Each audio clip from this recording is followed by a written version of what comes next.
Hello everybody! Welcome to a new video!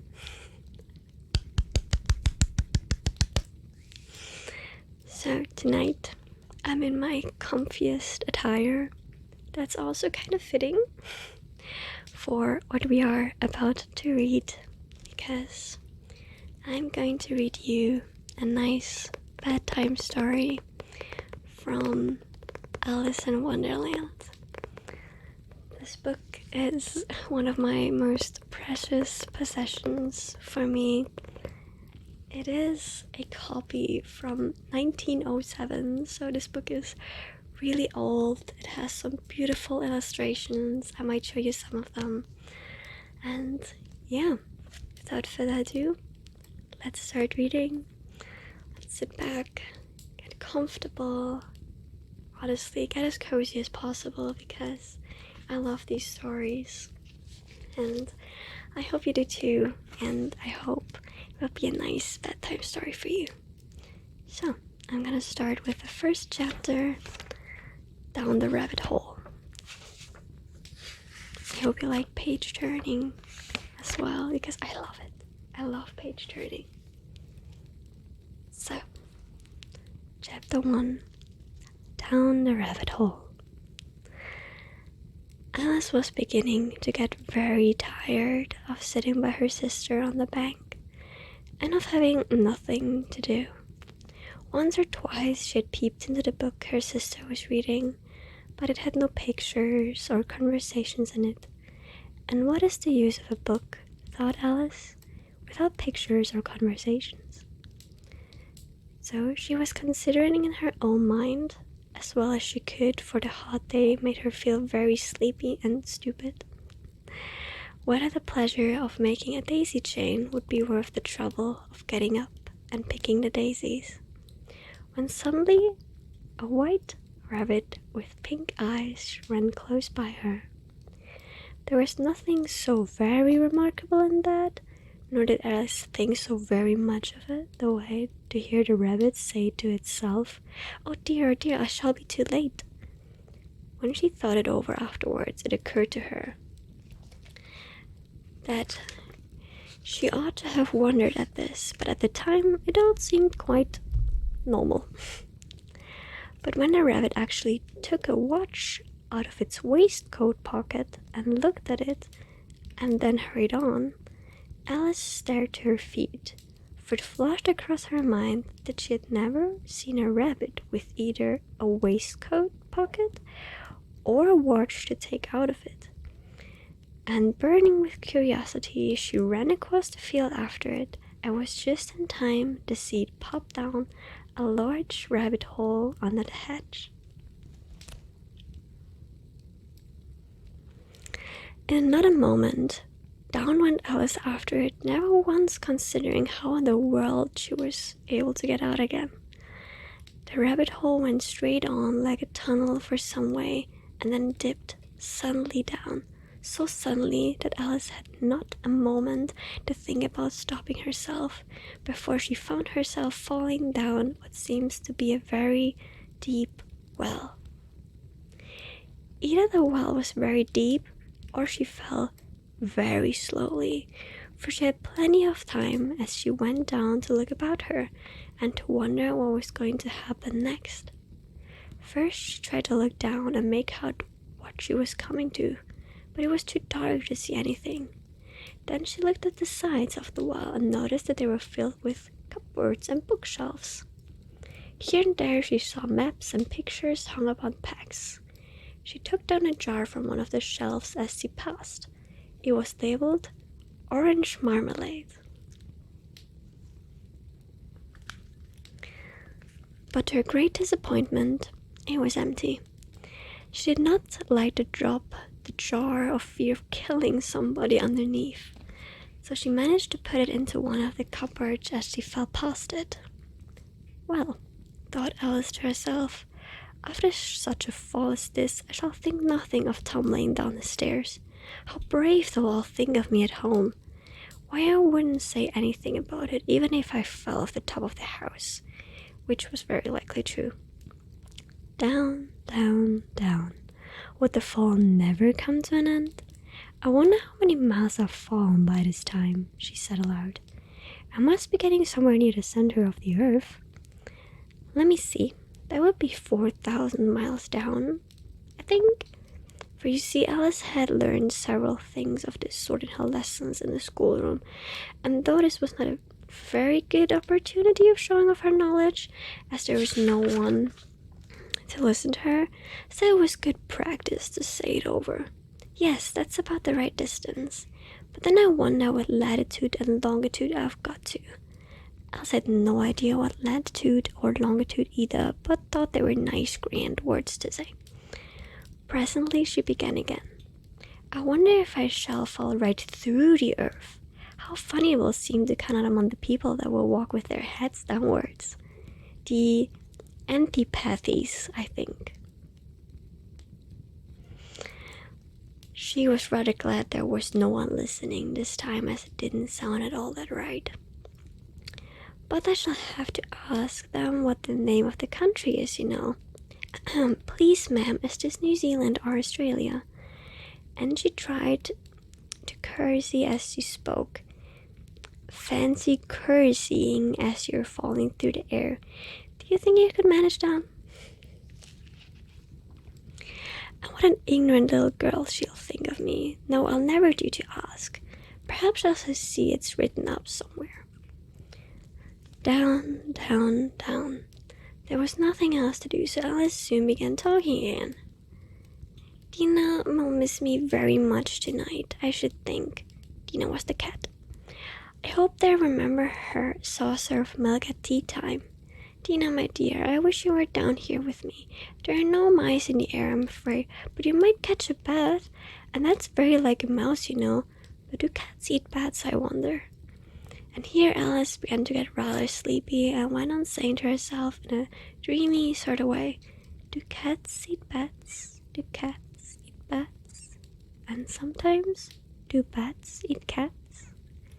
For you see, as she couldn't answer either question and didn't much matter which way she put it, she felt that she was dozing off, and she had just begun to dream that she was walking hand in hand with Dina and saying to her very earnestly, Now Dina, tell me the truth, did you ever eat a bat? When suddenly, thump, thump, down she came upon a heap of sticks and dry leaves, and the fall was over. Alice was not a bit hurt, and she jumped up on her feet in a moment. She looked up, but it was all dark overhead. Before was another long passage, and the white rabbit was still in sight, hurrying down it.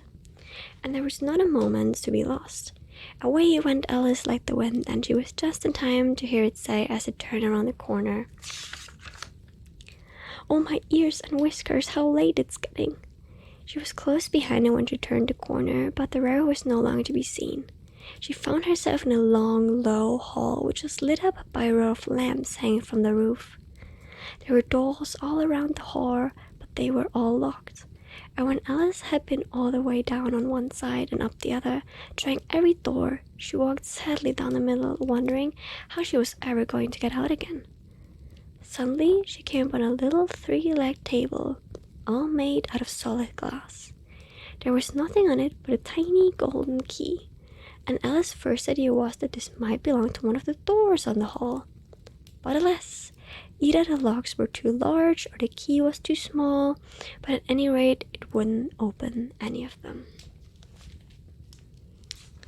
However, on the second time around she came upon a low curtain that she had not noticed before, and behind it was a little door about 15 inches high. She tried the little golden key in the lock, and to her grand delight, it fitted. Alice opened the door and found that it led to a small passage not much larger than a rat hole. She kneeled down and looked at the passage into the loveliest garden you ever saw. How she longed to get out of the dark hall and wander about among the beds of bright flowers and those cool fountains, but she could not even get her head through the doorway. And even if my head would go through, thought poor Alice, it would be of very little use without my shoulders. Oh, I wish I could shut up like a telescope. like fold in like a telescope? I think I could if I only knew how to begin. For you see, so many out of the way things had happened lately that Alice had begun to think that very few things were indeed really impossible. There seemed to be no use in waiting by the little door, so she went back to the table, half hoping she might find another key on it, or at any rate a book of rules of shutting people up like a telescope.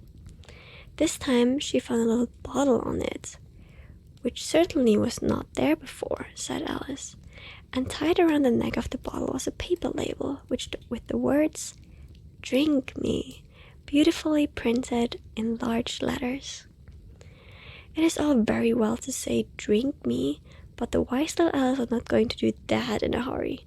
"No, I'll look first," she said, and see whether it's marked as poison or not, because that would stand on the bottle.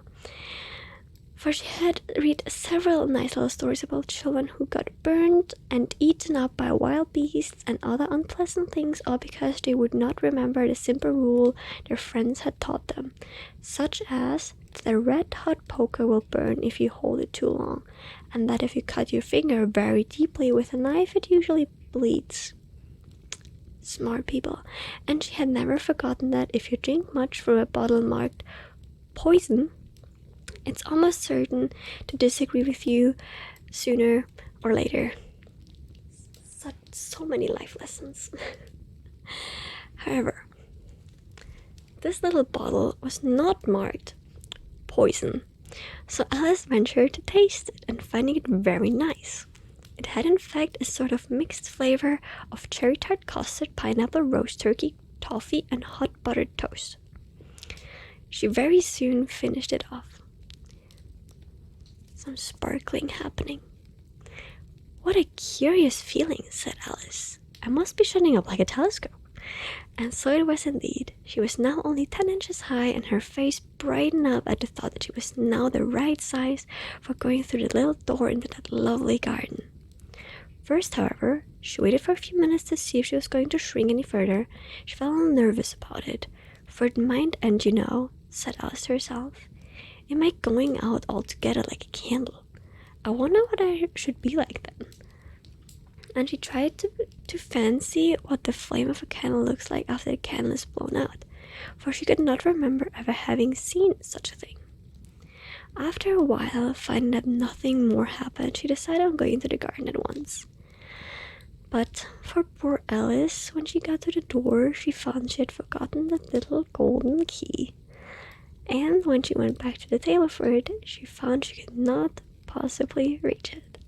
She could see it quite plainly through the glass, and she tried her best to climb over one of the legs of the table, but it was too slippery, and when she had tired herself out with trying, the poor little thing sat down and cried. "Come, there's no use in crying like that," said Alice to herself rather sharply. "I advise you to leave off this minute." She generally gave herself very good advice, though she very seldomly followed it, and sometimes she scolded herself so severely to bring tears into her eyes, and once she remembered trying to box her own tears for having cheated herself in a game of crochet she was playing against herself, for this curious child was very fond of pretending to be two people. But this is no use now, thought poor Alice, to pretend to be two people. Why, there's hardly enough of me left to make one respectable person. Soon her eyes fell on a little glass box that was lying under the table. She opened it and found in it a very small cake with the words, "Eat me," very beautifully marked in currants. "Well, I'll eat it," said Alice, "and if it makes me grow large, I can reach the key, and if it makes me grow smaller, I can creep through under the door. So either way, I'll get into the garden, and I don't care which happens." She ate a little bit and sat anxiously to herself, which way, holding her hand on top of her head to feel which way she's growing. And she was quite surprised to find that she remained the same size. To be sure that it was generally happen when one eats cake, but Alice had got so much into the way of expecting nothing but out of the way things to happen that it seemed quite dull and stupid for life to go on in a common way. So she set to work and very soon finished off the cake. So that was the first chapter of Alice in Wonderland. It's quite hard to sometimes read the Old English because there are words that I'm not commonly used to reading, so I hope I didn't stumble too much over my own words. But yeah, I hope that you enjoyed this. Thank you so much for watching. Please like this video if you liked it and subscribe to stay updated. I wish you all snuggly dreams, and I hope I see you in the next video. Bye bye! Oh, by the way, I'll probably read more chapters if you like this video.